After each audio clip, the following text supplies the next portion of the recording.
not having FOMO is the single most important financial skill. I think it's so important that you cannot ever imagine accumulating significant wealth over your lifetime if you are susceptible to FOMO. Like if there's literally one thing, like one trait that you want that's going to allow you to accumulate wealth, it's the lack of FOMO. Why do index funds work so well? Two reasons. One is it's always going to be the case that a very small number of stocks account for the majority of returns. The other is, I think, whether it's like an investing debate or a saving or spending debate, they're not actually debating. It's people with different personalities talking over each other. And once you come to terms with that there's not one right answer for any of this. What's the difference between being rich and being wealthy? Rich is when you have enough money to make your mortgage payment, make your car payment. You can pay off your credit card bill every month. Wealthy, I think, is when you have a degree of independence and autonomy. The weird thing here is that wealth is the money that you don't spend. Let's switch gears and talk about reading and writing. How do you select what you read? I heard this idea, I think it was from Patrick O'Shaughnessy many years ago, who said, you want a wide funnel and a tight filter. You're one of the best storytellers of our generation. Teach me how to tell a story like Morgan Housel. I think it's two things. One is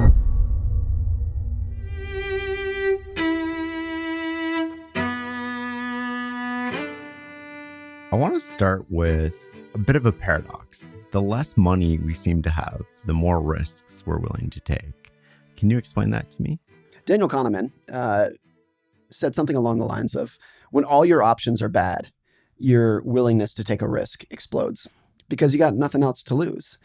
And I think you see this in a lot of areas in life. One that I see it all the time in, that is a big news story in the United States. I don't know if it's the same in Canada, but in America, we spend something like $100 billion a year on lottery tickets. $100 billion. It's massive that people spend on lottery tickets. And if you dig into who's buying it, it's almost exclusively poor people. They buy the vast majority of lottery tickets. And the poorer you are, the more lottery tickets you buy. And these are some people for whom they literally can't buy food, or they might be homeless. And when whatever little money they have, they go into a 7-Eleven and buy some scratcher tickets. And you might look at that and say, like, you idiots, like, what are you doing? This is the dumbest idea I've ever seen. And maybe that's the right answer. Like, maybe you could just stop there. But in Kahneman's framework, I think it starts to make a little bit more sense. If you have someone in a situation like this, who in their mind, at least, they think, I can't get a raise, I can't build a career, I can't get promoted, I'm kind of stuck in minimum wage job. If that's their mindset, then buying a lottery ticket might be the only time in their life where they can say to themselves and believe, like, this is my literally ticket out of here. This is the only chance that I have to get ahead. And so it starts to make a little bit more sense in that situation. And maybe you contrast that with someone who has a very high net worth. They might be like, look, I could just put all my money in treasuries and just live for the rest of my life just off the interest. And when you have so much, you don't need to take the risk. Well, it comes down to perspective, right? So like, if I could see what you see and feel what you feel, that decision would be rational. Yeah. There's so many things in life where you can look at other people and the decisions they make, not just in money, but for politics, their health decisions, whatever it might be, and fiercely disagree with it. But what's easy to overlook is that if I were in your shoes and had experienced what you had the same family dynamic that you do, the same DNA that you do, I would do the exact same thing. And I think that is a more important question to ask yourself. Like, what financial decisions would I make differently if I were born in a different era, born to different parents, born in a different country?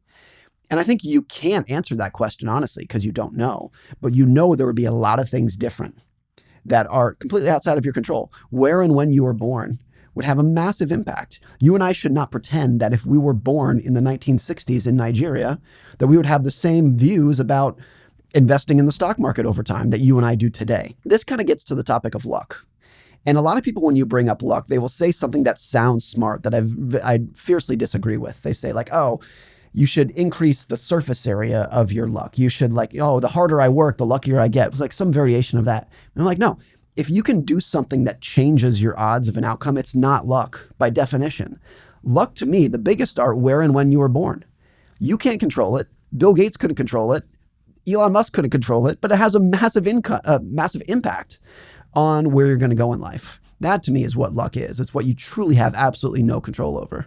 And then there's also the not only the country you're born into, but the socioeconomic household you're born into, the schools that you go to. How much of this is nature versus nurture versus chosen nurture? The stat that I think is so astounding is that income among brothers is more correlated than height or weight. So basically that means if you have a brother who is rich and tall, you are more likely to also be rich than you are tall. It's more correlated than the literal DNA that you're sharing with each other. Look, is it a perfect correlation? No. Is it possible to be raised by a poor family and become rich? Of course. Is it possible to be raised by a rich family and end up in the streets? Of course.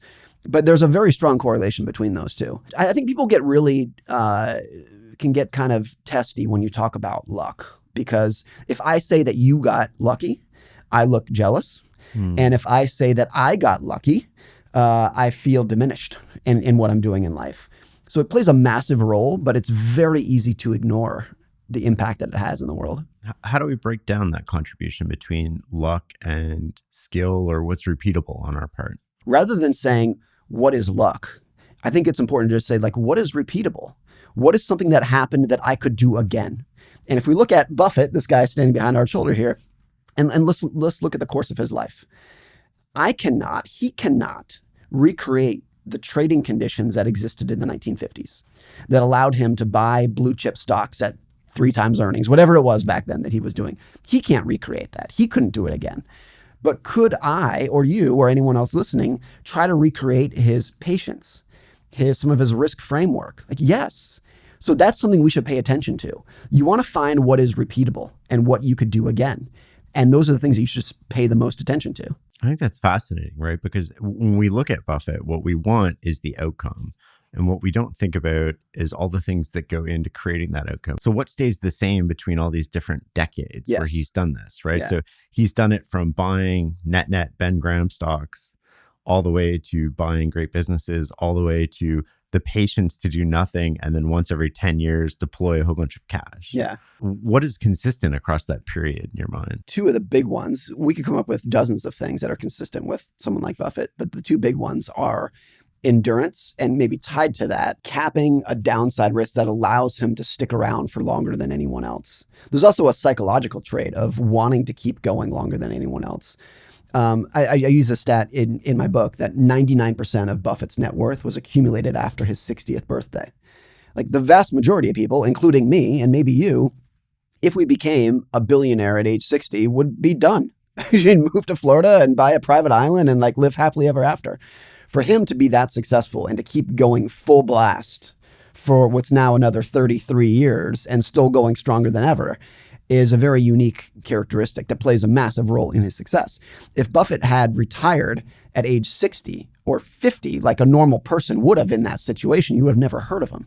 The whole reason he's so successful is just the endurance.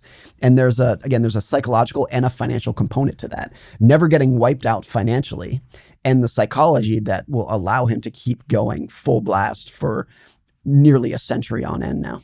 But that sounds academically correct, but in temperament, incredibly difficult, because I see my friends getting rich off like Bitcoin or something. Mm-hmm.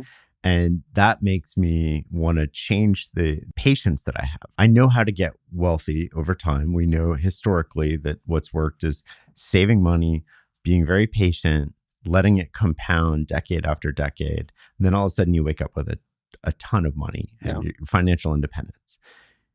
But if I see my neighbor getting richer quicker than I am, it makes me want to accelerate that timeline. Yeah. And my lack of patience sort of changes the outcome. Not having FOMO is the single most important financial skill. I think it's so important that you cannot ever imagine accumulating significant wealth over your lifetime if you are susceptible to FOMO. Like, if there's literally one thing, like one trait that you want that's going to allow you to accumulate wealth, it's the lack of FOMO. Particularly in modern markets that can get so crazy with social media and Reddit and Twitter and everything. If you are susceptible to FOMO, there's no hope for you over time. I really don't think that's an exaggeration. And that being able to see your neighbor get much richer than you and not being impacted by it is so incredibly critical and easy to overlook these days. I don't have that many financial skills. I could never be a stock picker. I could never be a trader. I don't have the intellect or the horsepower to pull that off. But I feel like I've never been at least that's susceptible to FOMO. It doesn't bother me in the slightest to watch other people getting rich. Brent Beshore, our mutual good friend, had a quote that I love. He said, "I am perfectly happy watching you get very rich doing something that I would never want to do." And I think that's a great way to frame it. I don't get jealous or anxious to watch other people get richer than I am over time. My investing strategy is to own index funds for as long as I possibly can, to be average for an above average period of time. And I think that will actually lead to an incredible outcome. Not only will it achieve the financial goals that I have for my family, but I think over a long period of time, it will put you in the top decile, at least, of people who are compounding money over time. I think that's really hard to appreciate, that what's short-term optimal and what's long-term optimal are often two different things. Completely different things. Howard Marks talked about this investor that he knew who, in any given year, he was never in the top half versus his peers. He was never in the top 50% of other investors. And over a 20-year period, he was in like the top 4%, because everyone else who was beating him in a given year couldn't keep it going. And so, like, what's your ultimate goal? So much of investing is just define the game that you're playing. And I don't look down upon or criticize people who are short-term traders. Maybe that's their game, and for their investors or for their, it makes sense for them. My game is different. I think your game is different. Most people's game might be a little bit different. And what's important is that if your game is to invest for the next 20, 30, 50 years, that you're not taking your cues from people who are playing a different game of trading for the next quarter. And that's where a lot of danger in investing comes from. You've changed my capital allocation strategy. Our conversations, our walks, totally. Yeah. How so? What did you used to do that you don't anymore? We used to do a lot more private investments, and now it's mostly index funds. And as things sort of roll in through dividends or whatever, it just gets reinvested in index funds. But it's our conversations that change that. Well, great. That makes me happy and nervous that I'm having influence. One thing that some people will say when you talk about index funds is like, what is the guarantee that this is going to work for the next 50 years? Okay, I understand it works in the past 50 years. And my response is always like, nothing. There's no guarantee that this is going to work. It's very possible that it doesn't work out for whatever reason. And there have been periods, from the late 1920s to the 1950s where the returns were terrible. Or even from 2000 to 2010, you had basically 0% real returns in index funds. So it's not perfect in the slightest. Nothing guarantees that it's going to work or be satisfactory over time. But I think when you adjust it for the effort that is put in, the lack of effort that's put in, basically zero effort to do this, and you adjust it for the fees, which round to zero now. When you adjust for all those things, it's a very appealing way to invest over time. If I was to look at your balance sheet, what is your capital allocation strategy? I'm trying to think of what, the percentage wise, it's probably something like 15 to 20% cash, the house that I live in, and then the rest index funds and shares of Markel, where I'm on the board of directors. And that's it. Those are my only assets: cash, house, index funds, Markel stock. That's it. Which index funds? Vanguard Total Stock Market Index, Vanguard Value Fund, and a little bit of an international fund. Why do index funds work so well? Two reasons. One is it's always going to be the case that a very small number of stocks account for the majority of returns. So recently it's been FANG plus NVIDIA. If you didn't own those stocks, FANG plus NVIDIA, over the last decade, your odds of outperforming are very, very low. It's not zero, but it's incredibly hard if you didn't own those few.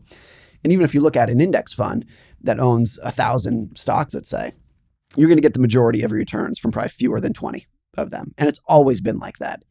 Back in the 90s, it was AOL and Cisco and Microsoft and Dell and those kind of companies. In a previous generation, it was General Electric and Intel and those kind of companies.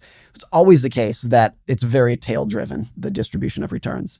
And owning the index just guarantees that whatever is going to be the next driver, I own. Because it's extremely difficult to know what those are going to be.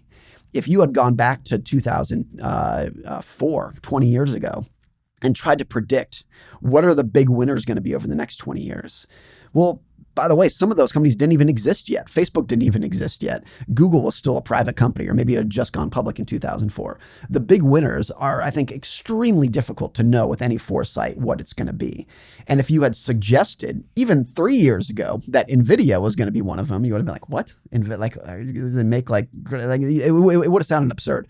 So you're guaranteeing that you're going to own the oddballs that account for the majority of the returns over time.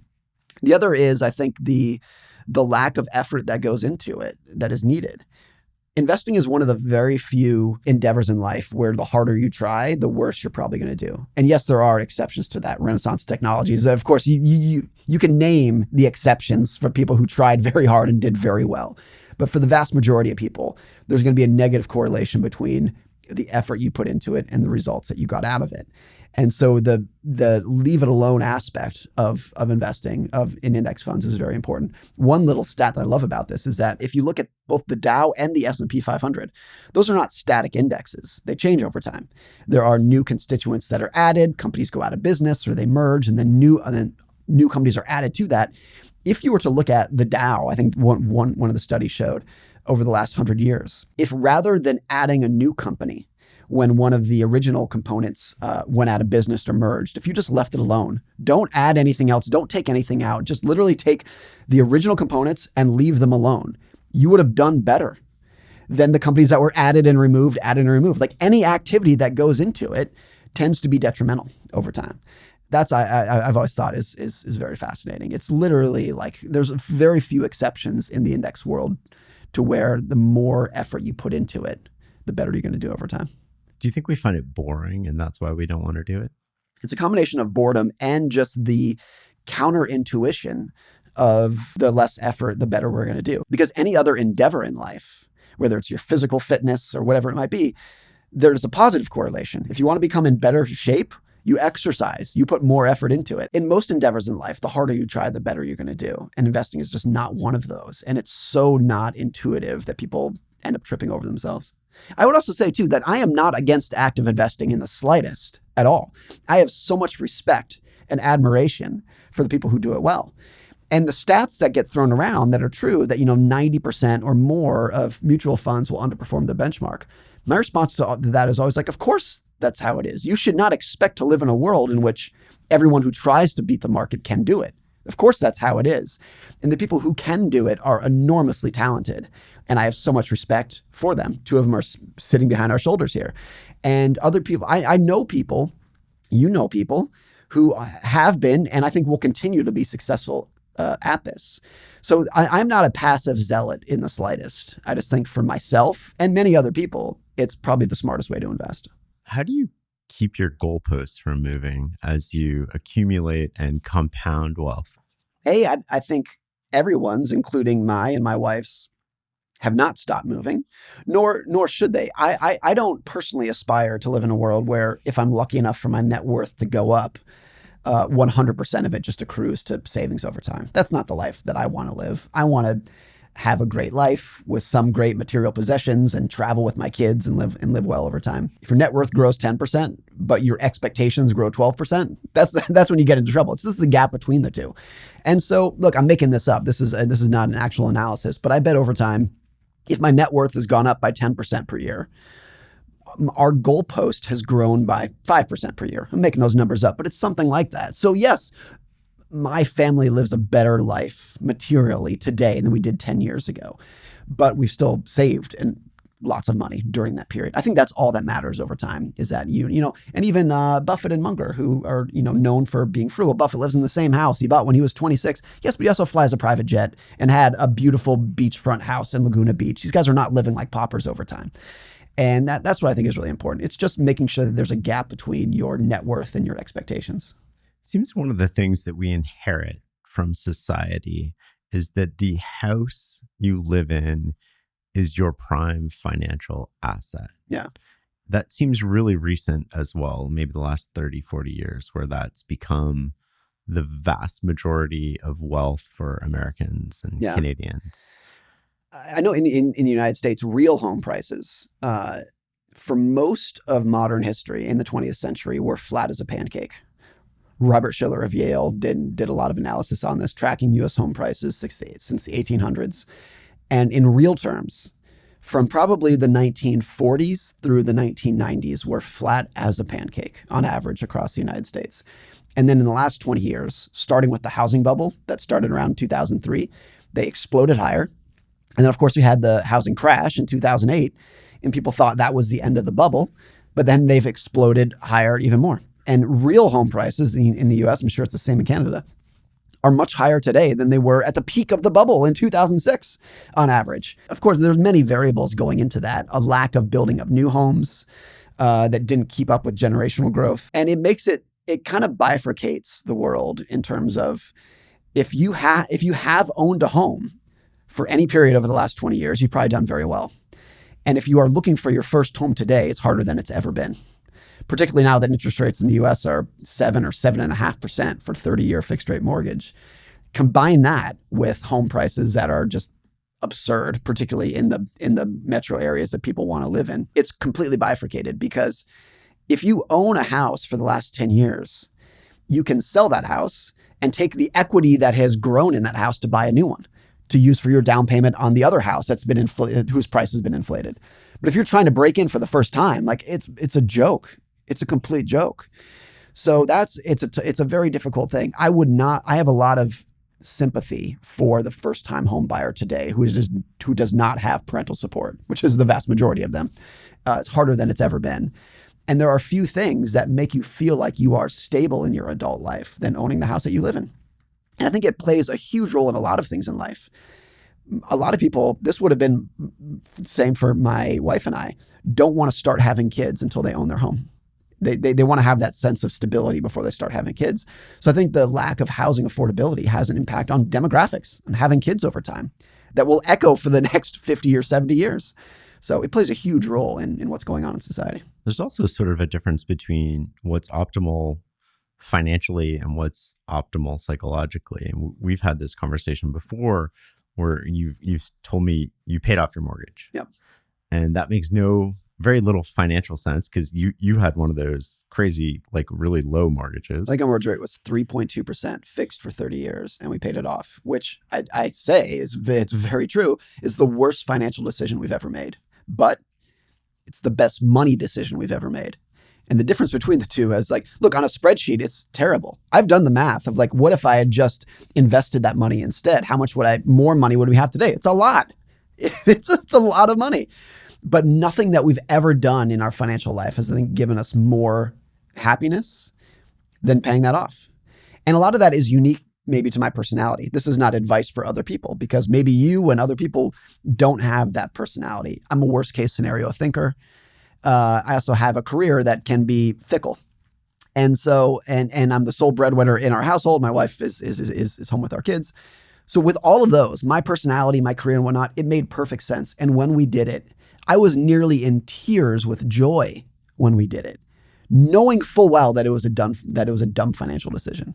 So I think once you stop viewing money as just trying to make the spreadsheet happy and you view it as a tool to live a better life, a lot of things change. And in that situation, it was a tool that improved the quality of my life and my family's life, I think, dramatically, even if it was the dumbest thing that we've ever done on a spreadsheet. And a lot of people, when I say this, they'll still push back and be like, well, walk me through like why it was rational. I'm like, it's not rational. It's not rational at all. I can't explain to you on a spreadsheet. It was dumb to do, but it made me really happy. And like, is there any value to that, for you? Like, it made me happy. We could just stop right there. I don't need to prove it anymore. But doesn't that make it rational? If you're playing a different game, right? Like if you're trying to optimize every penny over the long term, maybe that doesn't make sense. Yeah. But if you're optimizing for happiness and longevity, maybe it does make sense. Yes. And so I think the qualitative factors of money are hard for people to wrap their head around, particularly in a field that has been taught as an analytical field. If you get a degree in finance or get your CFA or whatever it would be, it's purely numbers. That's not totally accurate. There's some in there, but vast majority of how they teach finance is just numbers.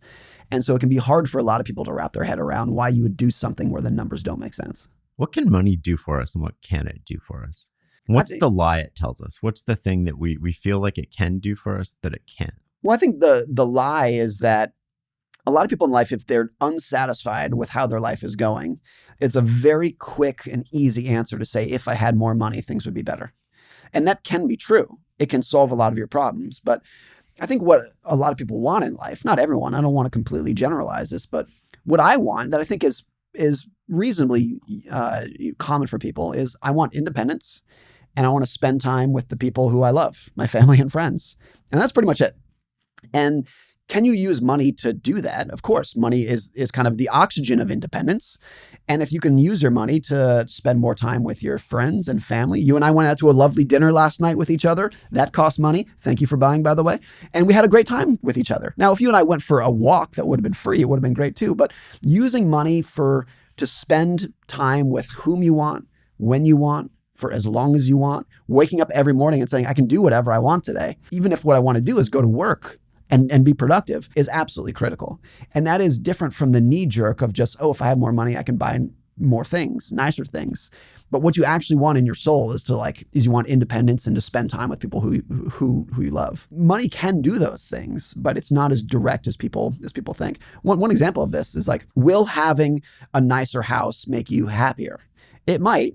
But the reason it's going to make you happier is because it makes it easier to have friends over. It makes it more convenient to hang out with your kids in a big, nice, glorious living room. So it's not that the house will make you happier, but the house can make it more conducive to do things in your life that those things will make you happier. I was reading Rich Dad, Poor Dad with my youngest, and we come to the concept of a house. And if I get this right, it was sort of your house is a liability and not an asset. So don't think of it as like a financial asset that's going to grow and acquire wealth for you. Think of it as a liability that's just a sort of table stakes for playing the game if you want, or living life and having stability and all these other things. And I thought it was really interesting. And as we talked about it, I was like, it's just a house. What the house is, effectively, it's a container. Mm-hmm. And what matters is what happens inside that container. The house in and of itself, like, who cares? Yeah. Just recently, just last month, I traveled with my son to the town that I grew up in. And I stopped by the house that I grew up in for the majority of my childhood. I hadn't been there in 20 years. We pulled in the driveway. Of course, there's people who live there now, so we just sat in the car. But I sat there for 10 minutes just kind of reminiscing about, as soon as you pull in the driveway, all these memories start flooding back of the things that happened in that house, good and bad, fun and sad, like so many memories in there from my childhood. And of course, you can go on Zillow and see what that house is worth. It'll give you a very specific dollar figure for what the house is worth. But what the house is worth to me and my parents and my siblings is invaluable. You can't put a price tag on those kind of memories. And I think that's common for most people. There's a tangible financial value and there's this intangible that you can't ever put a price on. That's true for vacations. It's true for a lot of things in life, that there's a financial value. If I asked you and said, what is this house worth? Again, you could go on Zillow and say, but what are the memories built inside that house worth? It's like, you can't put a price on that. When you've reached financial independence, is that the ultimate, when you're spending money, but it's not a matter of the money? You're not quantifying it in sort of a dollar figure. You're quantifying it in a feeling, or... I think there's truth to that. It's when you start using it as a tool to become happier. Now, what's going to make people happy is very different. Having an incredible Ferrari collection might make you happy. So if it's not to say that the things will make you happy are not material, that you should just use this for experiences. That, I think, is a step too far. I think a lot of people have hobbies that cost a lot of money, that are material, that really make them happy. So it's like, great.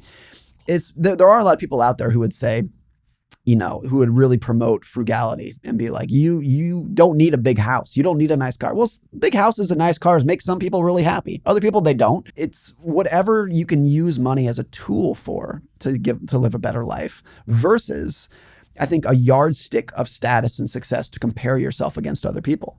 That's what gets dangerous, is when you're just using it as a scorecard to compete with other people. How do we catch ourselves in a status game where we're playing a status game, but we can't see it because we're in it? It's unavoidable at the economy level, especially at the broad macro level. It makes sense from an evolutionary perspective that people compete with each other. There's limited resources. And like, if I want the food, if I want the mate, whatever it would be, I need to compete with you. That's always what it is. So it's so natural. It's never going to go away. This is truly like same as ever. People are always going to be keeping up with the Joneses. And you can imagine a world in which our kids and our grandkids are living way better lives than you and I are. and living longer and have better material access than you and I do. And they're no happier for it because they're just competing with other people who have even more than that. That's always been like that. If people 100 years ago could see how you and I are living today, they would be completely dumbfounded with virtually everything we have in our life. But I would also wager that you and I are not that much happier than they are. No. There'd be some aspects of life we're healthier. We don't have to wake up, worry that we're going to die from the flu next week, kind of. But people just adjust their expectations to whoever is around them. A lot of this is like a DNA thing. Some people are just way more susceptible to wanting to keep up with others, and other people could just care less what other people think about them. There's probably 6 people in my life who I really desperately want their love and respect. My parents, my wife, my kids, a handful of friends, and everyone else. It's not that I could care less, but after those 6 or maybe 8 people, it drops dramatically.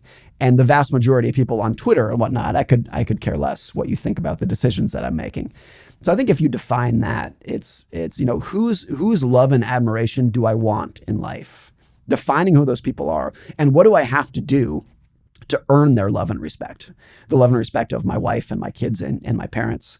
And that's what I want to use money to do in my life. So like spending time with my family, taking them to cool places and whatnot.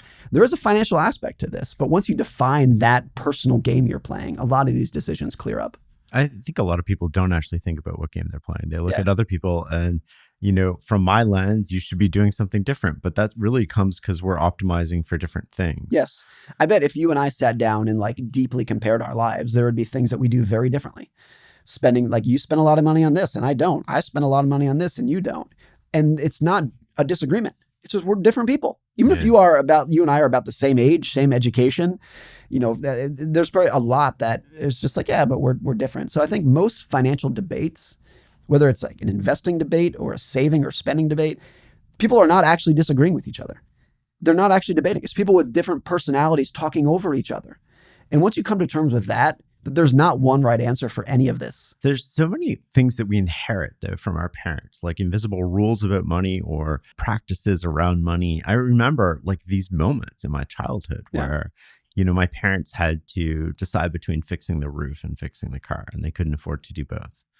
And I remember they worked for the military, and the military had sent them a financial advisor. And I remember listening to the conversation they had with the financial advisor and how out of the loop they were with what was happening with my, the severance pay that my mom was getting and what was happening. And they had no knowledge of it. And I was like, I never want to be in this position. Yeah. What are the lessons that you learned from your parents that really stick with you today that sort of defined how you think about money? The 2 things that stick out from my parents, my parents' upbringing. So my dad started undergraduate college when he was 30 and had 3 kids. I'm the youngest of 3. He started his undergrad when I was like a month old, something like that. And he became a doctor when I was in 3rd grade. My early childhood, my parents were very, very poor. They were students, and maybe they had some like student grants that allowed us to buy groceries and live in a tiny little apartment. We were very happy, had a great childhood, but they were very, very poor. And then my dad became a doctor when I was in 3rd grade and had then it was immediate shift towards very poor to like upper middle class, literally overnight when I was in 3rd grade. And my brother and sister were teenagers at that point.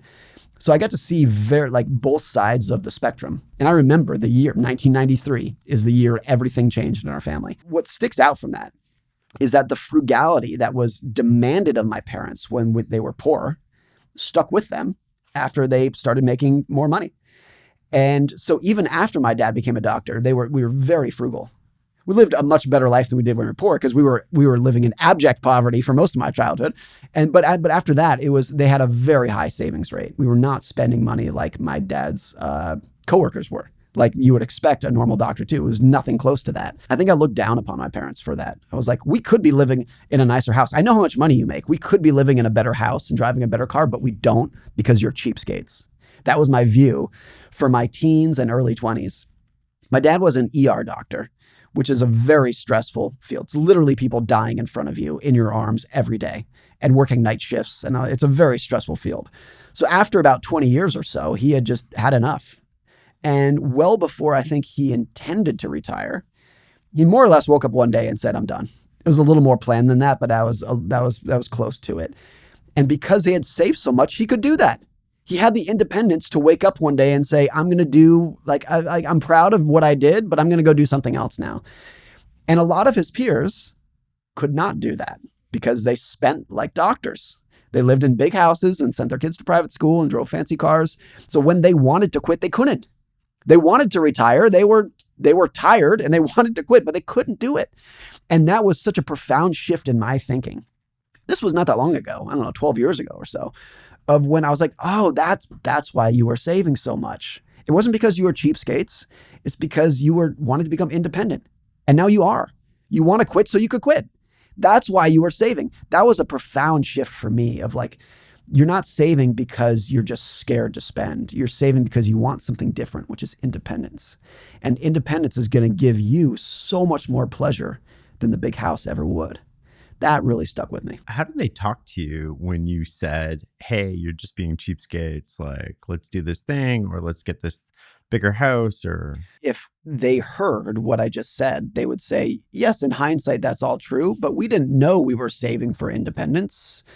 They also, my parents are very interesting that they have dollar cost averaged into Vanguard index funds for more than 40 years and never sold anything ever. So they would be like literally in the top probably 2% of investors during that period without any financial education, no financial skill, like no, nothing like that. So I think a lot of the decisions they've made have worked out well, but it hasn't really been conscious. So I think back when I said you're cheapskates, I'm sure they just kind of shrugged and, okay, well, this is what we're doing. But I don't think they actually had a plan for what they were doing. It was just, again, the frugality that was demanded of them. My parents also met on a hippie commune in the 1970s. Not exactly the breeding ground for like good saving skills. And so for their entire adult lives, for literally decades, they had zero money. They had absolutely nothing. So they learned how to be poor. And they were also very happy and have a great marriage. If you can learn how to be poor with dignity, that skill will just like stick with you forever. So when they started making money, I think it's probably true that they didn't exactly know what to do with it because they were so used to being poor. But whether it was conscious or not, it created this thing that has given them so much happiness and pleasure, which is independence. What's the difference between being rich and being wealthy? The definitions are my own, so I'm just making this up. But I think rich is when you have enough money to make your mortgage payment, make your car payment. You can pay off your credit card bill every month. Like you can afford the things that you're buying, technically. Wealthy, I think, is when you have a degree of independence and autonomy. The weird thing here is that wealth is the money that you don't spend. That's what wealth is, like the homes you didn't buy and the car you didn't buy. It's money that you saved and invested that is going to give you independence. And that's a hard thing for people, I think, to wrap their head around, that wealth is what you don't see. Because I can see your house, I can see your car, I can see your clothes, but I have no idea what your net worth is. I can't see your brokerage account. I can't see your bank account. So wealth is always hidden.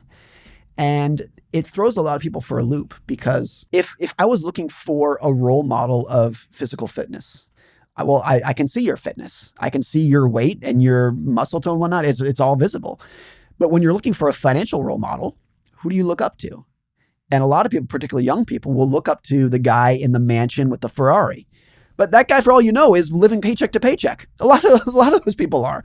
And the person who is actually wealthy and independent might be the person in the modest house driving the modest car that you would actually want to be. If you want to be wealthy instead of just rich, you want to be independent instead of just making your monthly payments, the people that you actually want to look up to are some of the hardest people to identify in society. Who do you look up to? In general, who I look up to are people who do whatever they want and people with independence. And there's a huge range of that. I think there are people whose net worth is, in the low six figures who are independent. Mm-hmm. There's a guy named Mr. Money Mustache who kind of started the FIRE movement, 10 or 15 years ago. And his story was when his net worth was $600,000, not that much money, he retired and lived a great life on it. And there's other people, obviously Jeff Bezos and Elon Musk are independent, but I would venture that more than half of Elon Musk's day is doing things that he doesn't want to do. It's like it's piling on all these things that he's still driven to do them and get them done. And of course he could quit tomorrow. But doing things that he doesn't necessarily want to do. So anyone who can wake up every day and say, like, I can do whatever I want today. If you have independence, that's my personal goal. So the people who have that at any income level are the ones I look up to. Why are so many people who have money? I think the answer is sort of maybe embedded in the last one, but why are so many people who actually have a lot of objective wealth or money, if you will, unhappy? Andrew Wilkinson, our friend, had a saying where he says, like, a lot of people, I'm paraphrasing him, but a lot of people who are very successful are just walking anxiety disorders harnessed for productivity. Mm-hmm. And I think it was Patrick O'Shaughnessy who said the single word that he would use to describe a lot of very successful people is not driven, it's not passionate, it's tortured. They wake up every morning tortured about, like, I'm trying to solve this problem. I have to get ahead. I have to hit this goal. And they are literally, they wake up very anxious and depressed and, like, just tortured about achieving their things. Elon Musk a couple months ago gave an interview where he said, you might think you want to be me, as in, like, the richest person in the world, richest person in history, but you don't. And he was like, I think he said something like, it's a tornado up here. It's a mess inside of this head. You do not want to be inside of this head. I think that's really true. I think that's a profound truth, that you might think you want that kind of life, but there is a cost to that life. And the reason he's successful is because he's probably woken up tortured for his entire adult life trying to solve these problems. I am so glad and grateful that people like himself exist, because they made the world a better place with new technologies that we can all benefit from. But there's a big difference between saying, I'm glad you exist, and I would want your life. Those are two very different things. It's almost like we're looking at the outcome. We're like, I want the outcome. Yes. I don't want all this stuff. We do this with athletes too, right? Like, I want the gold medal. I don't want the 5 a.m. practices Right. 7 days a week. I don't want the... Yeah. I think it was Naval who said, you can't just pick and choose bits of someone's life and say, I want his physique and her net worth, and I want his house. And, like, you have to take the whole package. And a lot of the great things in anyone's life, there's a cost that came with that, whether it's their career success that they had to put into it. There's stories that Bill Gates worked, I think it was 25 years without ever taking a single day off. And most of the days he's working, it would be like he came home at midnight and crashed on the couch for 4 hours and then went back to work. I'm so grateful that he exists, but I would not want that for myself. That's not my definition of the life that I would want. Our friend David Senra, who runs the podcast Founders, has profiled, I think now, probably 350 founders over time. And he says, I don't want to put words in his mouth, but I'm pretty sure he said, the only founder that he has ever read their biography and thought, I want his life, is Ed Thorpe. And everybody else that he reads it, I think he comes to the same conclusion that I do. I'm glad they exist. I would never want to live their life. Because there's always a hidden cost that when you dig into it, you're like, yes, he was very successful because he sacrificed a million things that would be that are very important to you and I. Well, let's talk about that a little bit. Like, you're incredibly successful. Your books have sold well over 5 million copies now. The inbound to you for requests of your time, your speaking, your presence, hop on the phone for 15 minutes, must be off the charts. How do you keep your surface area small or keep doing the things that you want to do? Well, the only way to manage that is to say no to virtually everyone. And that sucks for me for two reasons. A, I don't have any assistant. I'm personally saying no to them. I don't pawn it off to anyone else. And I don't like making people sad. When you blow someone off or even respectfully say no, they're going to be hurt a little bit. I vividly remember, I'm not going to say who, but names that you and people would know, that I reached out to early in my career and said, hey, can I please pick your brain for 15 minutes? And they said no. And I was hurt. I still remember it. Yeah. I still remember the emails. I remember reaching out to a couple of authors probably 15 years ago and saying, my name is Morgan. I'm an aspiring author. I'm trying to do this. I so admire you. Can I please ask you, just 10 minutes on the phone? And some of them didn't respond. And I still remember that. So if anyone who remembers that gets in that same position themselves where they have to say no to a lot of people, it sucks. But there's no other way to handle it. There's no other way to manage it. It seems like success, and we've talked about this before, but success sows the seeds of its own destruction. How do you think about that? In what ways does it do it? The biggest is just that it allows you to become lazy, and it's going to degrade the thing that made you great.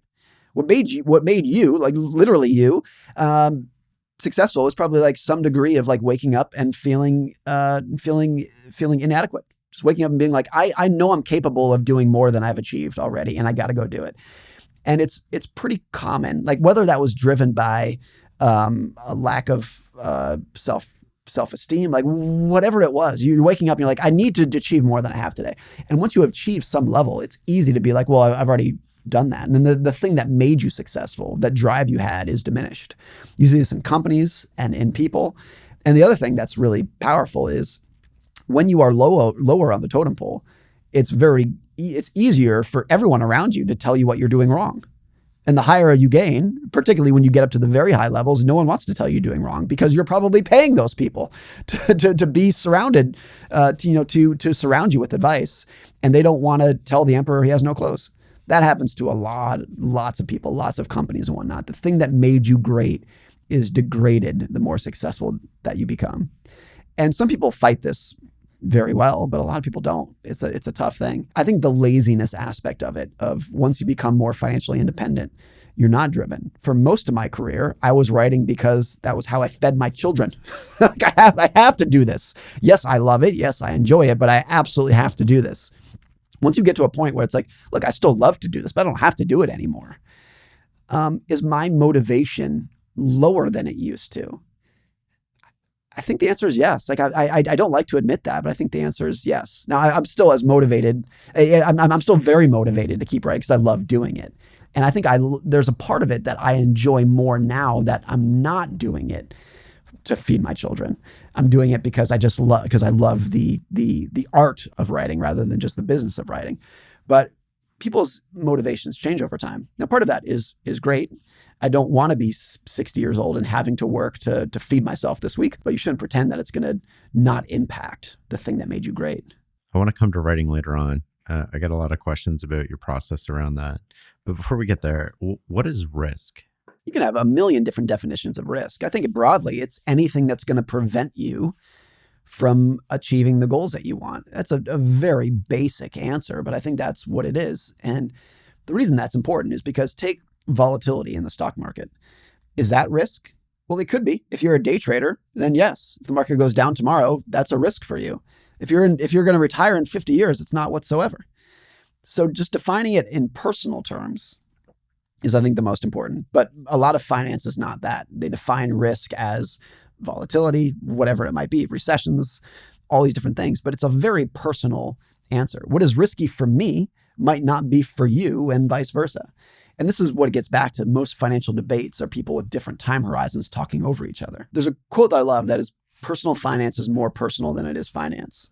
That is really important for everyone. You and I should not pretend that risk for Renaissance technologies is going to be the same for you and I within our personal households. Like completely and utterly different. So anything that pulls you away from whatever goals you personally have is what I would define as risk. If you had to break down the skill differences between accumulating money, keeping money, and spending money, how would you do that? I've often defined it as like getting rich and staying rich are completely different skills. And there's not that many people who are equally skilled in getting rich versus staying rich. There's, a sliver of society that's very good at getting rich that has no ability to stay rich. And there's some people who are very good at holding on to money, but much less talented at building it and growing it over time. When you have both skills combined, it's a very special thing. Buffett is obviously that. Bill Gates is that. There's a handful of people who are extremely good at getting rich and have stayed rich very well. The example that I always use is Bill Gates, when he started Microsoft, took the most audacious entrepreneurial swing that maybe anyone's ever taken, of saying every desk in the world needs a computer on this. And he's saying this in 1974, whatever it was. Crazy amount of risk, crazy bold vision. At the same time, he said that he always wanted Microsoft to have enough cash in the bank to make payroll for 1 year with no revenue, which is the most conservative, pessimistic way to run a business. So he's like very risk-taking and very conservative, paranoid at the same time. Very good at getting rich, very good at staying rich at the same time. It's very unique to have both of those acting at the same time. And I think at the individual level, you can have it too.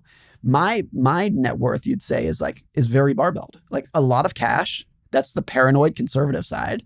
and stocks that I hope to hold for 50 years. That's like incredibly audacious that this is actually going to work out over the next half century. And I don't think that's any contradiction. It's just trying to get both of the skills of getting rich and staying rich work at the same time. Speaking of staying rich, one of the stories we talked about last night was the Vanderbilts and how they basically blew a $400 billion fortune. What happened? If you look at all of the robber baron, very wealthy families, the Carnegies, the JP Morgans, the Fords, the Rockefellers, the Vanderbilts, I think virtually all of them did well or did a decent job at managing that dynastic money, except the Vanderbilts. The Vanderbilts completely and utterly botched it. The stat is, when Cornelius Vanderbilt died, his net worth, adjusted for inflation, because he died in the 1800s, was the equivalent of $400 billion. And in 3 generations, there was nothing left, which is an astounding thing to think about. And in between there sat 3 generations who just blew money in the dumbest ways you can imagine. And the reason you could say it was dumb is because I don't think any of them were happy.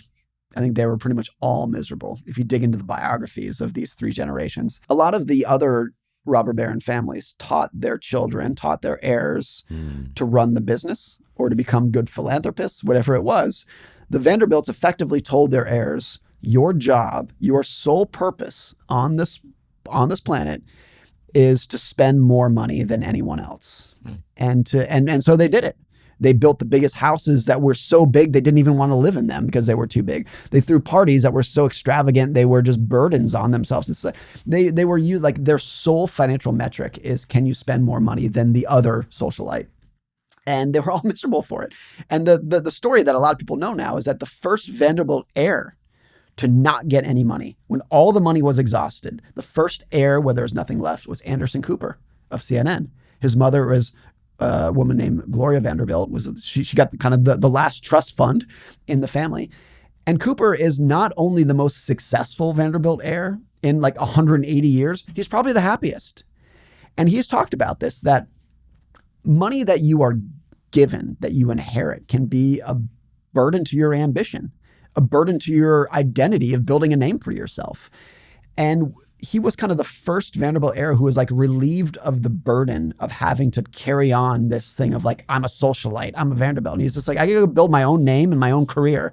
And I'm sure because his mother was Gloria Vanderbilt, there were doors open to him that would not be open to anyone else. But he pretty much had to build it for himself for the first time in 150 years. Do you believe that money should be able to pass between parents and kids? Well, able, sure, it's your decision.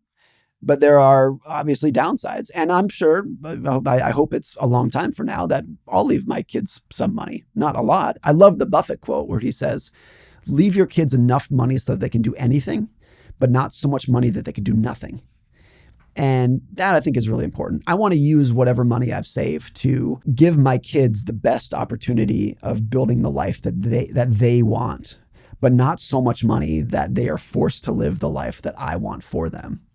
I've met some families who are very wealthy, and wealth becomes like a personality burden of, because I inherited this much money, my job is to just be an heir of my grandfather, an heir of my parents, rather than finding out who I am and discovering who I am for myself. That's true at like the very high levels, but you don't want the wealth that you pass your kids to burden them into a lifestyle that they don't want for themselves. You just want to be like, here's enough money so that you can have the leverage and the tools to find out who you want to be and live the life that you want, but not so much that it's going to burden you into like forcing you into a direction that you don't want to be. It's almost like there's a geometric progression of surface area here where the more houses you acquire, the more staff you need. The more staff you need, the more managers you have. The more managers, I was talking to Sam Zell. We were supposed to record a podcast. It never happened because he unfortunately passed away. But when I was talking to him, he just wanted 2 houses, right? He didn't want 10 houses. He didn't want all of these things. He's like, I can just rent them. I don't want the hassle. I don't want the burden that comes with that. Do you think that we lose sight of that? And then there's sort of like a natural entropy to wealth, right? Like it starts to expand. Yeah. And you actually have to apply a lot of energy to keep it small. Yeah. It's obviously not the case that the more money you have, the less happy you're going to be. That's obviously wrong. But I think if you have more money, you can have a more complicated life. And complication can lead to a lot of unhappiness. That's definitely true. And I think this is mostly true for people who are like middle wealth. If you're like extreme upper wealth, you can just hire out every decision. People can take care of it for you. It's people who have enough money to buy a second home, but they have to manage it themselves. That's when things get like really complicated in your life. Many years ago, I did this consulting session with a group of NBA rookies. They were some of them were 19, 20 years old, and they're now making millions. And a lot of them grew up in like inner city poverty. They grew up very, very poor. And when they are teenagers, they sign contracts for millions of dollars. It's like such a stark movement for them. And the purpose of this conversation was to talk about money, to try to prevent the very well-known path of athletes going bankrupt. A very significant percentage of these people who make millions of dollars are bankrupt by the time they're 30. So like, how do we prevent that? And one of these athletes, who was, I think he was 19, said something that I thought was so profound and wise. He said, when you grow up in inner city poverty and then you make millions of dollars when you're still young, that's not just your money. Mm-hmm. That is mom's money. That is brother's money. That is cousin's money. That is neighbor's money. You can't just tell everyone back at home, good luck to y'all. I got my money. I'm going to go live in the mansion. You stay in this level of, you can't do that. And he said the reason so many athletes go bankrupt is not because they bought themselves a mansion. It's because they bought their fifth cousin a house and they felt so much pressure to do it that they had this like social burden that came with the money. And I think at many different levels, that's an extreme example, but at a lot of levels, there is social debt that comes with money. So if you, at every level of net worth, like if your net worth grows by $1, with that comes a couple pennies maybe of like social debt, where you are like incentivized or like pushed towards to increase your lifestyle or to take care of other people in ways that might be great, but might be a burden, might be a debt that comes with it. And at some point, I think that social debt explodes. I mean, people who are worth, 50 or $100 billion, obviously there's not that many of them, but their social debt to use that money wisely and to donate that money wisely is off the charts. It's enormous, the pressure that they have to use that money well, to not end up like the Vanderbilts. How much pressure does Jeff Bezos and Bill Gates have to donate their money effectively? And no matter what they do, no matter what causes they give to, people are going to say, well, that's not a worthy cause. This was more worthy than that. Enormous amount of like invisible social debt that comes with that. Talk to me more about that. Like, I love that concept. I don't want to talk about the extremes where like Bezos and Musk and that, but the social debt, like almost like you go to a wedding and you have to give more because you have more. Is that or you go out to, if your friends know that you have money, you go out to dinner, you're forced to pay kind of thing. Or like, oh, I heard this guy just got a huge bonus last year. Let's see what he gets me for Christmas kind of thing. There's a lot of that comes with it. And of course, it's a good problem to have. You should not have sympathy for people who made so much money that they now have social debt. Like, boo-hoo, you deal with it. But it's a real thing. And a lot of it is just the incentive on yourself or within your own family to be like, oh, we have more money now. I guess we should buy more stuff. It's like this pressure to do something that you may or may not actually want. One other like weird oddball story that I've thought about here. On the Amtrak train from Washington, D.C. to Boston is where it goes. There is always a quiet car. It's one section of the train where you're supposed to be completely quiet if you want to get some work done or whatnot. And always what happens, you go there for peace and serenity. But everyone on the quiet car is so anxious and upset because on the quiet car, if someone so much as whispers, or if your phone accidentally goes off, people lose their minds because they have this expectation that it's going to be completely quiet. And so the slightest little sound sets them off. And like the irony is you go there for serenity, but you're just so angry while you're there because if anyone's making any noise, it drives you crazy. And it's this thing of just like, if your expectations shift, then the littlest thing can make you upset. So like when you go to the quiet car, yes, it is quieter, but you also have this like sound debt that comes with it, you could say, this invisible sound debt that is a liability now. And I think it's so true with money as well, that the more money you gain, the more pressure you have to live a better life that may or may not actually make you happier. Will Smith, the actor, said that when he was poor and depressed, he could tell himself, if only I had more money, all my problems would go away. Right. And then when he became rich and he was still depressed, he couldn't say that anymore. He was still depressed, but he was like, I can't say that if I had more money, I would be happier because I already have more money than I could ever spend. So he said what happened when he became rich is it just removed the hope that he had, When he was poor, he had this hope like, oh, I got to make more money and then I'll be okay. When he's rich, it's just like he lost all the hope. He's still depressed. Like it's very inspiring to think if I have more money, my problems will go away. But then once you have that money and you realize that you still have just as many problems, maybe even more problems than you had before, that could be a tough thing for people to wrap their heads around. We were talking about that a little bit last night in the sense of people who have money can't really talk about money either because they have all the same problems that everybody else has, but they don't feel like they can openly converse about it. Yeah. Because it's like boo-hoo. And it's true. Like they are boohoo problems. There are much bigger problems in the world. If you are, can't afford health insurance, you're homeless, whatever. There are much, much bigger problems. But first world problems are real problems in people's heads. And you're right that they're, by and large, can't talk about them. It's very interesting when you get together a group of wealthy people into a room where they can all start, like in that safety zone, they can talk about their problems and they all have the same problems. Yeah. How do I not spoil my kids? How do I do this? Things that they can't talk about with anyone else in their life because those problems are so different from the other like very real material health living problems. But there are lots of things that are very difficult to figure out when you have a lot of money or even just a modest amount of money that you can't talk about even with some of your closest friends. Yeah. I'm sure you do have friends who have less money than you and I do. Yeah. And you can talk about, with those friends, you can talk about anything else in life. Yeah. Problems with your marriage, problems with your health, whatever it might be. And there's all these other things that you're like, I can't talk about the things that are actually giving me anxiety right now. It seems like the meta skill to think about right now throughout this conversation is how do we learn to manage our expectations? This is how we started the podcast. I don't want my expectations to never move. I want them to just grow a little bit slower than my wealth over time. I want it so that in 50 years, I hope that I'm living a better material life to some degree.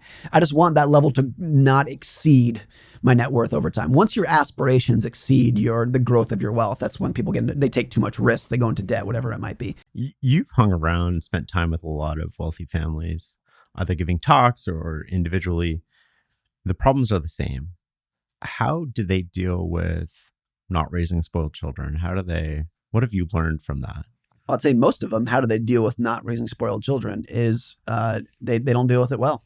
It's a very hard thing to do.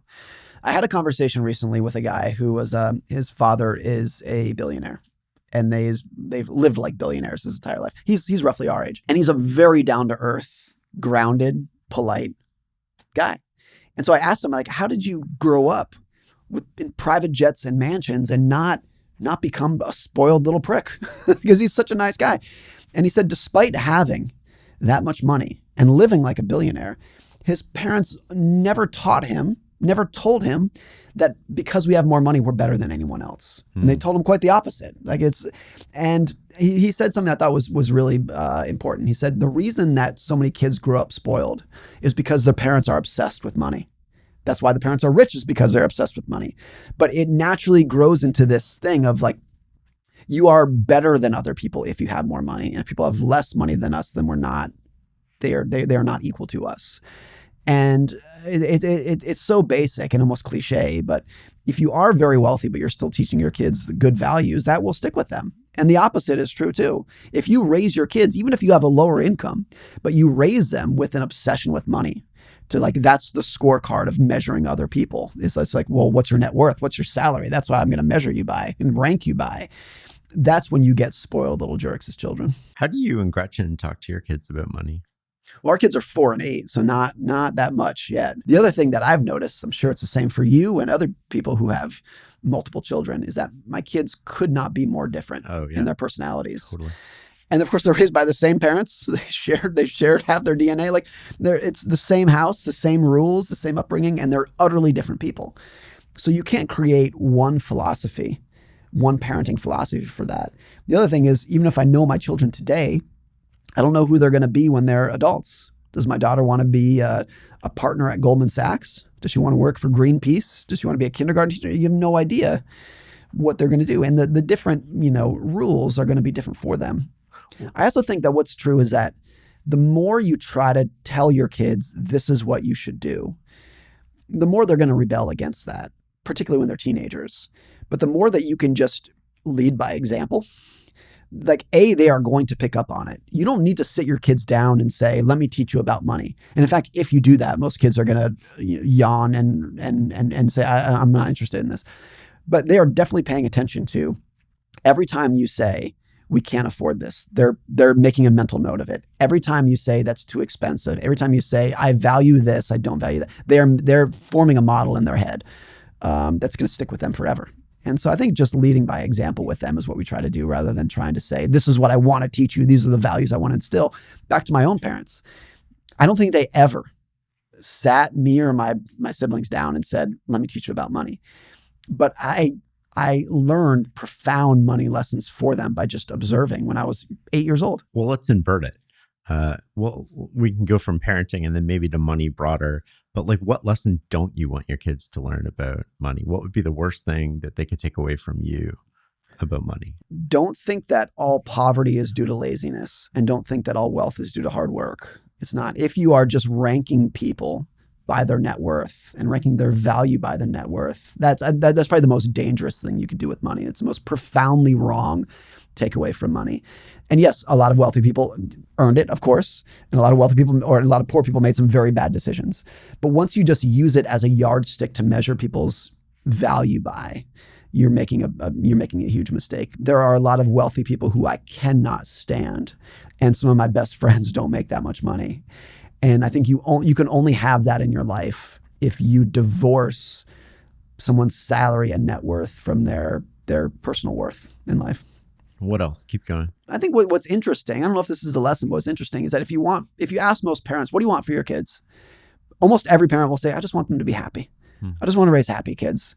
And then if you said, do you want your kids to be rich and successful? You'd be like, well, sure, but I just want them to be happy. I just want them to be happy. So I think figuring out how to use money as a tool to make you happier, rather than just a tool to pile on to become wealthier, is really important. That there are for sure people who earn 30 grand per year that are so much happier than people who earn $3 million per year. And understanding that value of money, I think, is really important. Like, what can money do to make you happier? Because there's no other purpose. There's nothing else that you should even think about other than that. What do you think is the biggest risk to capitalism? I think it's always going to be the case. It is inevitable, and it is actually ideal that there is some level of inequality in the world. It's not only inevitable, it's ideal. The opposite of that is a nightmare. But it's also the case that you do not want a third of society waking up every morning and saying, this doesn't work for me. This system doesn't work for me. So once you get to some critical level, I don't know, maybe it's not 30%, whatever it is, but if enough people wake up in the morning and say, this sucks, this system doesn't work, then it's going to reverse itself. And there's a very long history of that. So the balance of, you want inequality, because people's skills are unequal. You want that to be the case, but there is some barrier at which it starts to reverse itself, and it becomes a pitchforks in the streets kind of scenario. That reverts. Now, in the history of the United States, that's happened several times. The 1920s and the Great Depression. I've been thinking what we've dealt with in the last couple of years. There's always a pendulum between labor and capital, workers and investors, and it kind of swings back and forth of who's taking the lion's share of the spoils in this economy. In the 1920s, it was capital. From the 50s to 70s, it was labor. And since then, it's been capital. And it kind of shifts back and forth. Now, just in the last 3 or 4 years, there's been a huge growth. The segment of society whose incomes have grown the most tends to be the lower incomes. We're still kind of attached to this narrative of the rich get richer and the poor get poorer. But in the last couple of years, it has kind of flipped around, at least to a degree that we haven't seen in a very long time. Is that the pendulum shifting towards another, 30-year trend? Maybe, I have no idea. But that pendulum is always there to kind of keep itself in check. And I think if it gets too extreme, you can get very extreme outcomes. We don't remember this now, but in the 1930s, during the Great Depression, the words dictator and authoritarian and even fascism were not the dirty words that they are today.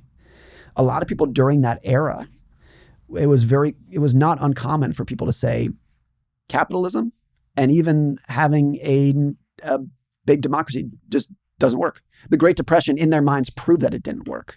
And people's push to say, hey, look at all these countries in Europe that are going towards fascism. Maybe we should try that because this didn't work. I think that's the danger when you get too unequal in society, is that too many other people can be tempted to saying, that didn't work, let's try something even more extreme. It's almost like I feel like I don't have opportunity. And Yes. the minute I feel like I don't have opportunity, and it's almost like we want equal opportunity and we're okay with unequal outcomes. Yeah. It's a really tough thing. And I would not, I think you and I, if we felt that we were trapped, that there's no way, no matter how hard we work, if we felt, whether it's true or not, that we were trapped in a low income job, you and I would be prone to some extreme views too. Oh, totally. There's a saying I love that it was from a Russian poet who spent a lot of time in the Gulag. And he says, man becomes a beast in 2 weeks. If you have 2 weeks of deprivation, 2 weeks without food, 2 weeks in solitary confinement, a refined, kind, polite person becomes an animal. So like if you put someone in an extreme scenario, they're going to be prone to extreme views, extreme outcomes. Do you think most adults understand compounding? I think it's not intuitive to virtually anyone. Michael Badnick, a good friend of mine, has a saying that's so simple, but I think sums this up the best. He said, if I asked you, what is 8 plus 8 plus 8 plus 8? You can figure that in your head in 5 seconds. If I said, what is 8 times 8 times 8 times 8 times 8? Even if you're a math genius, you're like, I don't know. It's such a huge number. Like I have no idea what it is. Basic linear math is very intuitive, very easy. Compounding math is just, it's so unintuitive for even people who understand it. And it's everywhere. Compounding is not just in your bank account, your brokerage account. There's compounding in nature. There's compounding for social trends. And it's easy to underestimate how big something can become because compounding is so counterintuitive. You see this with COVID, which was compound interest at its prime. Like this virus that in the early days is, doubling every day, whatever it would be. And that's how you go from, 3 people are infected in March of 2020 to today. Like, I don't know anyone who's not had COVID. That's how it goes from literally 3 people to the entire world in the blink of an eye when it's doubling that quickly. How would you explain it to kids or adults? Like, what is the best way to teach people the power of compounding? It's like the one formula. I tell my kids this when they're in math and they're learning this in sort of grade 8, grade 9. They learn about compounding. And I'm like, your teacher's never going to tell you this, but this is the most important formula you're probably going to learn in your math class. Yeah. I don't know. I'm making this up right now. I've not thought about this. I don't know how I would explain it, but just growth fuels more growth. It's like the more you grow, the more fuel you have for more growth. That's not a very good explanation for it, but that's the thing to wrap your head around is like, it's not what you start with. It's just like how long you're doing it for. And it's not even the growth. It's the duration that matters. Yes. So I said this earlier, how I think about my own investing philosophy. If I can be average for an above average period of time, that leads to a way above average result. It's not about like, what are the returns that I can earn this year? If I can earn 8% returns for 50 years, the results are ridiculous. The results are absurd. And so maximizing the variable that matters, which is time and endurance, all compounding is effectively is returns to the power of time. And so if you understand math, the exponent there is what's doing all the heavy lifting, like maximize for that. But where is all of the effort in the investing industry? It's in the smaller number. It's in returns. How do I increase my returns this year? But I think when you understand, like, no, all the power, all the wealth, all the leverage is in the endurance. Just focus on that before you think about anything else. That's a really powerful way to think about it. Let's switch gears and talk about reading and writing. How do you select what you read?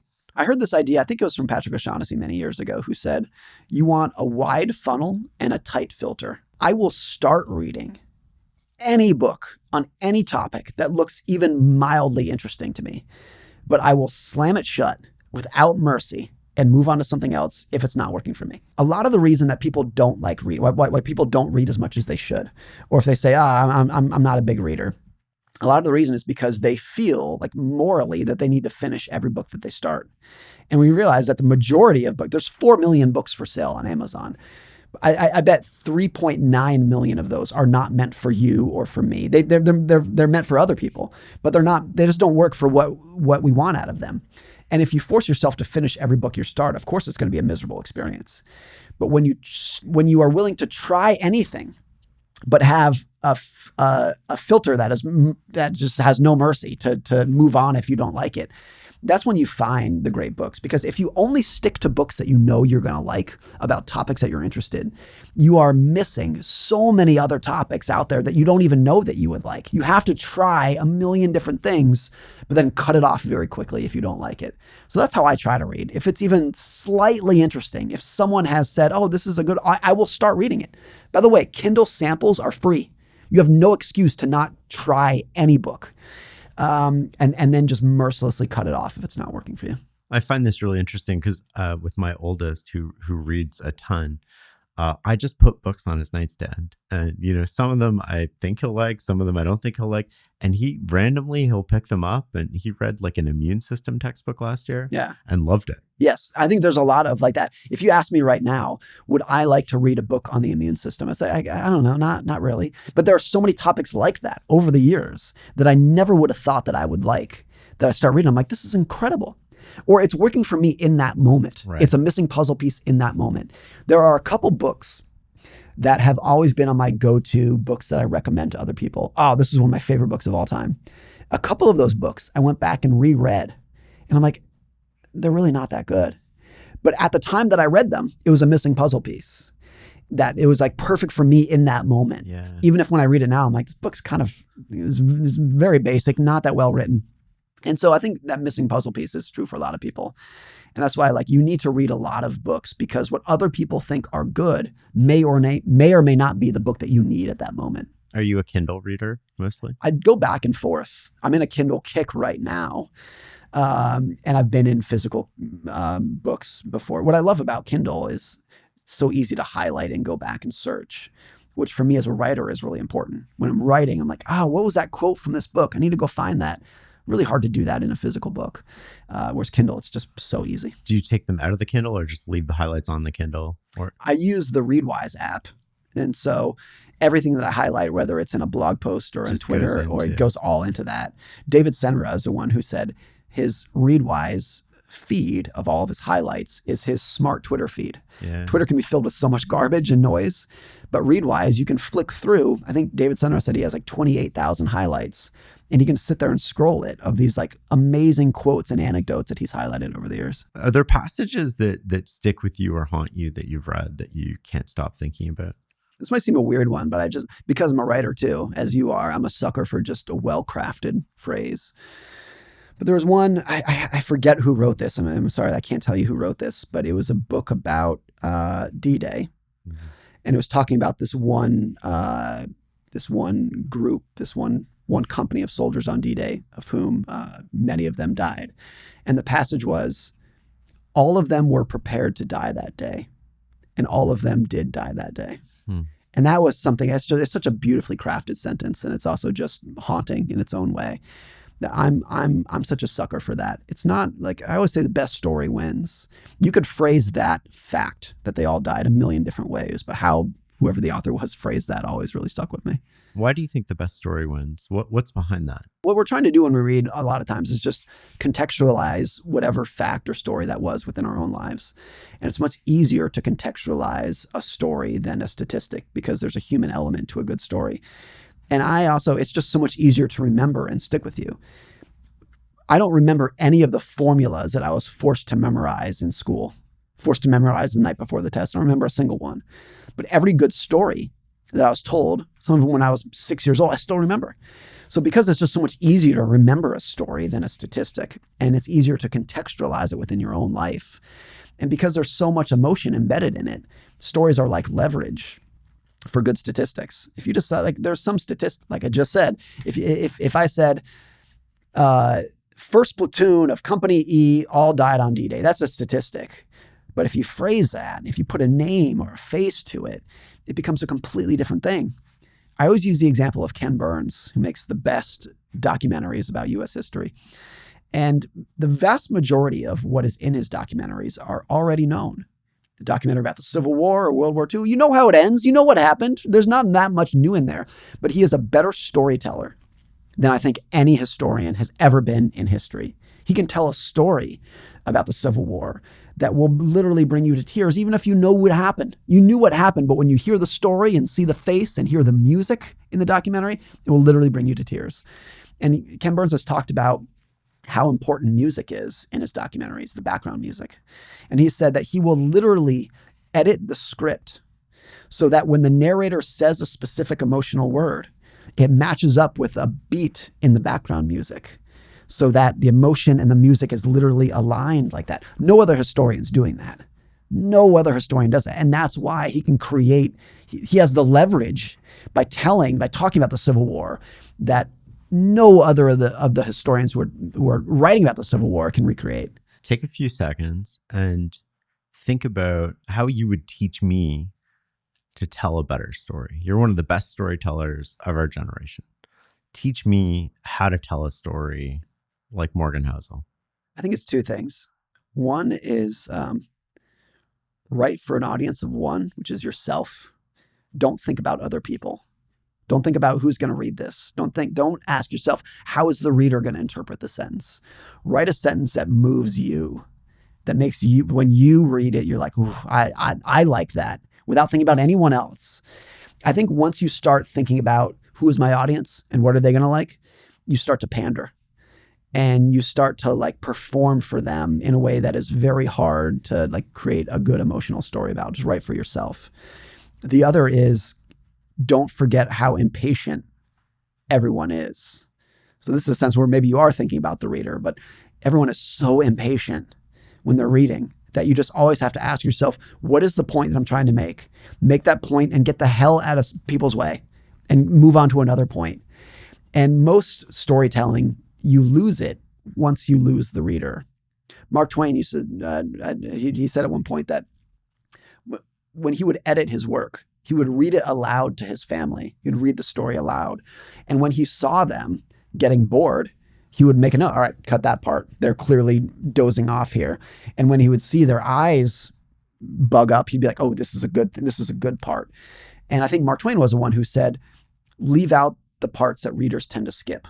That's the key to good writing. Leave out the parts that people tend to skip. I think that's important to keep in mind too, is just write for yourself in a way that you like and get to the point and get out of people's way after that. How did you learn to write? You didn't even go to high school. Right. When I was at the Motley Fool for 10 years, that was a 10-year period where I was sometimes writing 3 posts per day, 3 articles per day, doing that every day for almost a decade. I wrote thousands and thousands of blog posts. And when you write online, people are merciless about the feedback they give you. The readers in the comment sections or on Twitter will tell you in no uncertain terms, this article was shit and you did a terrible job. Or they'll say, this was really good. I really enjoyed it. So having that level of constant feedback and doing that thousands of times over a decade will turn anyone into a much better writer than they were when they started. So that was really what it was for me. It's a combination of quantity and fierce, unvarnished feedback from readers. Do you test ideas? I think in some ways you test ideas in Twitter. And if they work, you can turn those ideas into a blog post. And if the blog post worked, you can turn it into a book idea or a book chapter. That's kind of the natural progression for a lot of these things. And just like it's very true in comedy too, even the best comedians, the world-class comedians, don't necessarily know what's funny until they've tested it.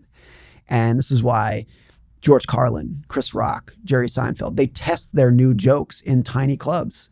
Because even Chris Rock does not know what's funny until they've tested it, until he's tested it.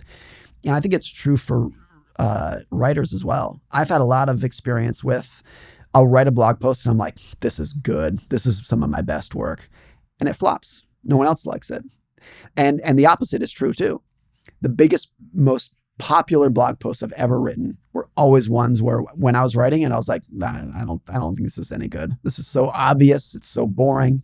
It's too personal. No one else is going to care about this. That does well. So even after doing this for so many years, I don't know if my ability to find a topic and say like, ooh, that's going to turn into a good post is really that good, which is why you kind of have to test ideas over time. It's so interesting because podcasts are like that too. I'll record an episode and I'll be like, oh my God, that was mind blowing. And then, 3 months later, I'll check at the stats and I'll be like, what? And then I'll record a podcast where I'm like, oh, that, I wasn't that engaged. And I look at the stats and it's like off the charts. Yes. The most popular blog post I've ever written by far, by like an order of magnitude, was a post in 2017 that I wrote about. I grew up with and still have a stutter. And when I was a child and teenager, I could barely speak. It was a very severe stutter when I was a child. And I couldn't really overcome it to where I can talk to you like I do now until I was 30 years old. And so I wrote a post about this trial. It's called Overcoming Your Demons. And it was the most popular post I ever wrote. When I published it, I literally hid it from our blog feed because I was like, no one's going to be interested in this. It was literally hidden. Like the link was out there, but it wasn't even on the feed because I was like, I'm so embarrassed about this that I would just be writing about a personal thing. No one else cares about this. And I really felt that way. And it turned into the most popular thing I ever wrote. It's hard to tell. Do you think you were scared to put it out there? Combination of scared. Also, the point of the post was overcoming your demons, that I started with this like profound disability that had such a big impact on my childhood, and I overcame it. And now I speak on stage and do these kind of podcasts. And I felt like it was too look at me, look at me, look at me. I didn't want that. But I think everyone has their demons. You do, I do. Everyone has something where they're like, I've got this problem in my life. And a lot of those are hidden. People don't talk about them because they're embarrassed. They don't want to talk about it. It's too personal.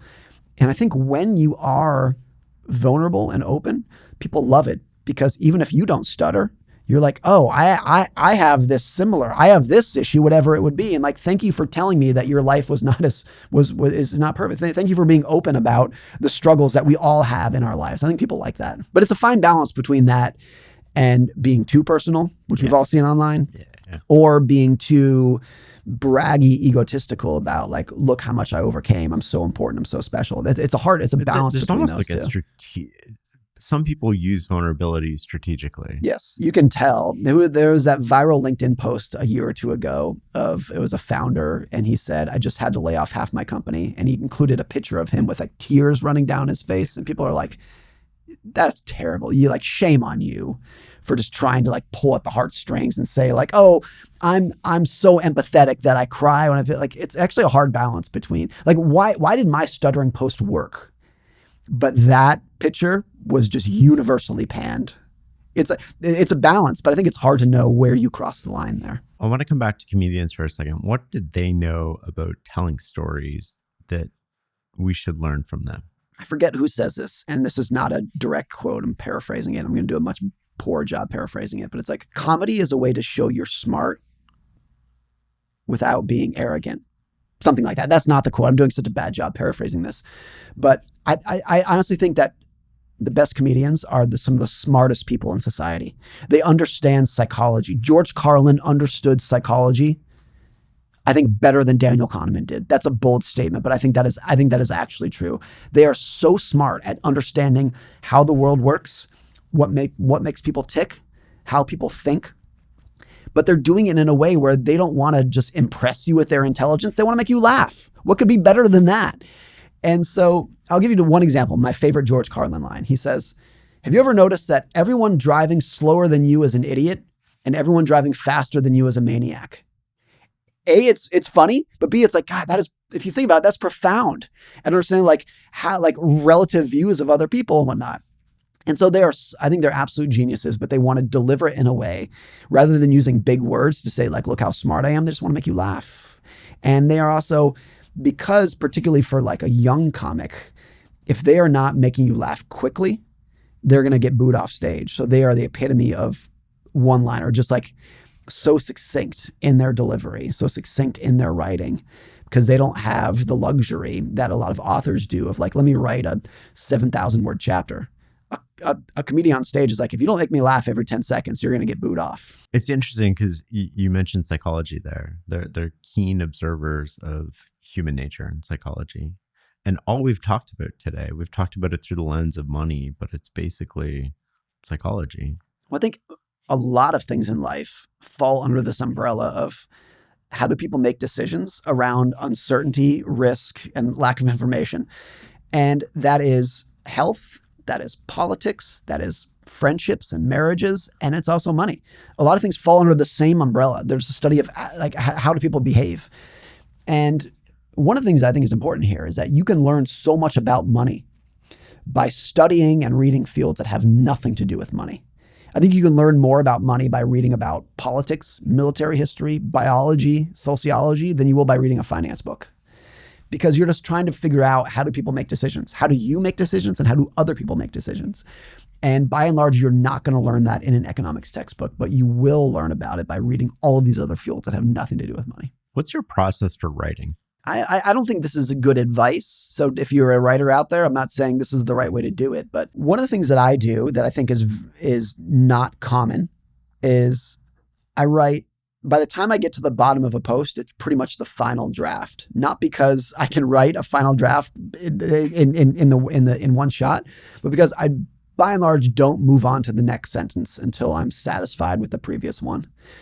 Most writers, most very good writers, will do the opposite. They say your first draft should just be a brain dump, and then you go back and edit. And that's never, for whatever reason, it's never really worked for me. So now the other thing is, I can't sit. I think I get too anxious and jittery sitting for too long. So a lot of times I'll write one sentence. When I'm satisfied with it, I'll get up and go do the laundry, and I'll come back and write two more sentences, and then I'll go do the dishes or walk my dog or something. So it's very sporadic like that. And I think that contrasts with a lot of writers who are like, oh, I sit down and I can dump 5,000 words on the page and then I go back and edit it. That is probably the best advice to get. That's what you should do. And it's, for whatever reason, it's never really worked for me. Well, you should do what works for you. I guess that's it. Yeah. But most writers that I look up to, I think are much better writers than I, do it the opposite.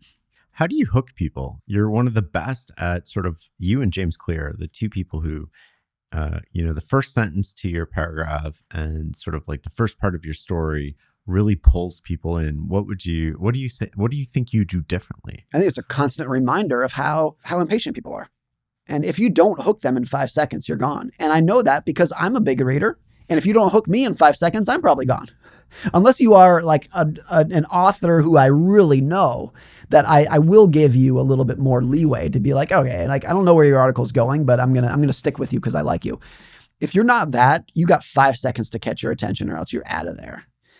And I think that is it's easy to overlook that it's not just being succinct, in the core of your article, but it's almost like an inverted pyramid, where it's like people are most impatient in the first 2 sentences. It's like you would think it'd be the other way around. They would get impatient after they've worked their way through your article and they're getting bored. No, they're most impatient at the top. And there's a lot of data that can be very disheartening for authors. There was a mathematician who looked at Kindle highlight data, and he used highlights as a proxy for how far people make it in a book. And the assumption was when people stop highlighting in Kindle, they probably stopped reading. And he showed that even among best-selling books, the most popular books, the average reader makes a quarter of the way through.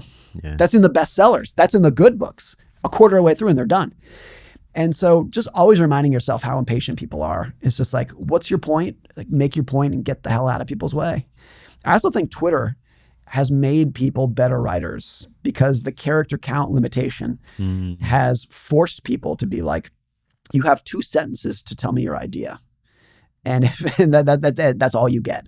That's actually, I think that's been a great thing overall for making people more succinct. What makes a good hook? It could be a lot of things. It could be funny. It could be profound. I think we were talking about this last night about, I forget who said it, that good writing fits one of the acronyms of OMG, LOL, something like that. It should be shocking or funny or profound or scary.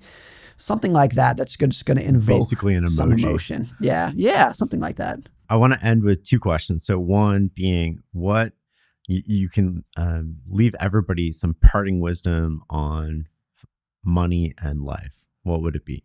I think the most important is to realize how personal it is. And therefore, you really got to be careful taking your cues from other people. You and I, again, same age, same, going down the list, you and I are very similar people, probably have very different views about what to do with money. And that is fine. Just like you and I might have different views about food. You like this food, I like that. Doesn't mean that you're wrong. Just got different tastes, whatnot. People understand that with food. But there is a common sense with money that there is one right answer for everybody. And so I think you really have to be introspective and look in the mirror and just say, what works for myself and my own family? And even if there are holes and flaws and other people disagree with that, if it works well for me, that's as good as you can do. That's an important thing. And final question, what is success for you? I think Jim O'Shaughnessy said that his goal as a parent was not to raise good kids. It was to raise good adults. He wanted to be the kind of father that when his kids became adults, they were well balanced. That's different from raising good kids. You want to raise good adults. So that would be a big, like maybe the top box to check in my life, is looking back and being like, my wife and I did our best to raise kids that became good, self-sufficient, well-balanced, polite, happy adults. That's excellent. Thank you very much, Morgan. Thanks, Shane.